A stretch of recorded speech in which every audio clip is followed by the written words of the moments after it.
Civility and culture. The last time we were together, we started talking about Leviticus chapter 18 and 19, especially chapter 19. The idea, to begin with, that God said, I don't want you, the children of Israel, living the way that the Egyptians lived, following their kind of standards. I want you living by a higher standard. We started talking about several of those items in chapter 19, the way that they had respect for the parents, the way they had respect for others that were in authority, the way that they viewed life itself. It was the diligence with which they were serving God was something that was freely given, not something that was coerced. The same thing with regard to the respect for those around them. We ended with verse number 11, you shall not steal, nor deal falsely, nor lie to one another. You can't operate that way.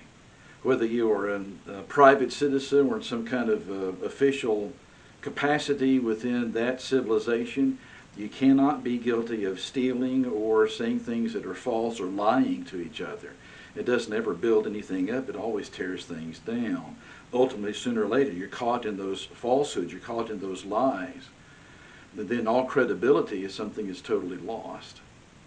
If you continue on to verse number 13, you shall not cheat your neighbor nor rob him. I've got to deal fairly with everybody around me. In fact, the statement is made, the wages of him who is hired shall not remain with you all night until the morning. In other words, if you have decided and made a commitment to pay that individual for that day's work, you don't withhold it once that day's work is finished. Something should be understood. The kind of civility that needs to be involved in every society is something that's encapsulated here, as well as other places. The way that you deal in a very fair way with individuals that you have hired to work for you in particular endeavors. Verse number 14, you shall not curse the deaf, nor put a stumbling block before the blind. And previously we talked about the way that there was a benevolent aspect to individuals that were living in an agricultural setting. You don't take everything off of that field. You leave the corners of that field so those who are less fortunate can actually come and glean grain from what you leave behind. It is not the case that you bundle up everything and you pass it out freely. They have a responsibility to work for things that are left for them. It's not really a free handout. It's actually something that allows them to keep that self-respect. It's something that they put in effort to attain. But here is something different. It's still in that aspect of benevolence, but it deals with those who have some kind of disabilities that actually are more pervasive than just the fact that they don't have perhaps enough to sustain them on their own. You shall not curse the deaf, nor put a stumbling block before the blind. In those situations, do whatever is necessary to help them, but don't take away their dignity, don't take away their self-respect. And if there's a way that you can actually help them attain setting in life that they would desire, help them do that still with expending their own effort to attain those kind of benefits that they are working to gain on their own. In verse number 15, you shall do no injustice in judgment. You shall not be partial to the poor, nor honor the person of the mighty. Or the other way, otherwise you can't do it in the opposite manner either. There needs to be an understanding and an equity for everyone. You don't place certain people ahead of others as far as the honor and preference that is given.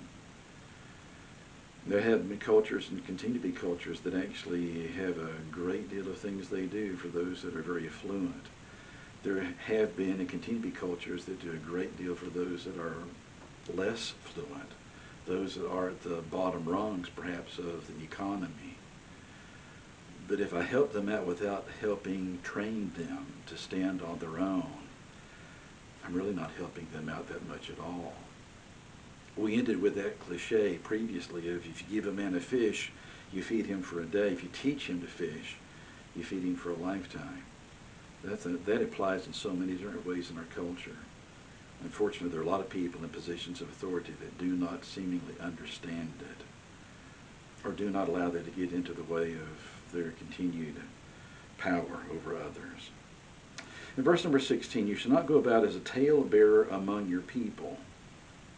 nor shall you take a stand against the life of your neighbor. And that filters into the very next statement of verse number 17, you shall not hate your brother in your heart. You shall surely rebuke your neighbor if your neighbor is doing something that's wrong. But you do that actually to help them improve, not to use them as a stepping stone for yourself. Verse number 18, again, another principle that builds upon what's stated already. You shall not take vengeance, nor bear any grudge against the children of your people, but you shall love your neighbor as yourself.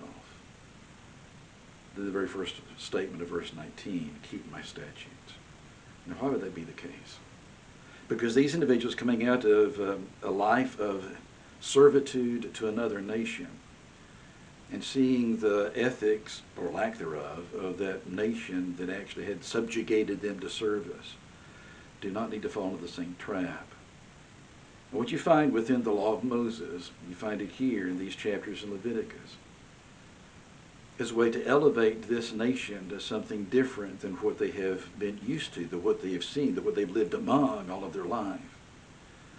Civility and culture is something that enhances everyone or breaks down everything. Living by a higher standard takes some effort, sometimes a great deal of effort, takes a lot of responsibility. It takes understanding that we cannot blame somebody else. It's another lesson that the world needs to learn. Can't blame somebody else when the responsibility that you have been given was something that is flaunted to enough of an insatiable degree that it comes crashing down around you because of the arrogance or the ineptitude that you have possessed in those kind of transactions. Civilization and culture means having that respect that's enumerated at the beginning towards those around you that are guiding your existence, but respect for those around you that are not as well off as are you. And within that benevolent humanitarian effort that you give, you help them learn to actually stand on their own. If you don't, you really haven't served them as well. You've made them servants to you. Unfortunately, we see that all around the world. As well-meaning as individuals in power may be, if they do not teach individuals to stand on their own, they're creating individuals around them that will be in service to them and obligated to them for the rest of the lives of those who are needy. That doesn't benefit culture at all. That is not a civilized way in which to live. Interesting chapter. Hope you continue to read through Leviticus and understand that even in those tedious chapters, there's some principles that need to be followed even today. Please stay safe. We'll talk again soon.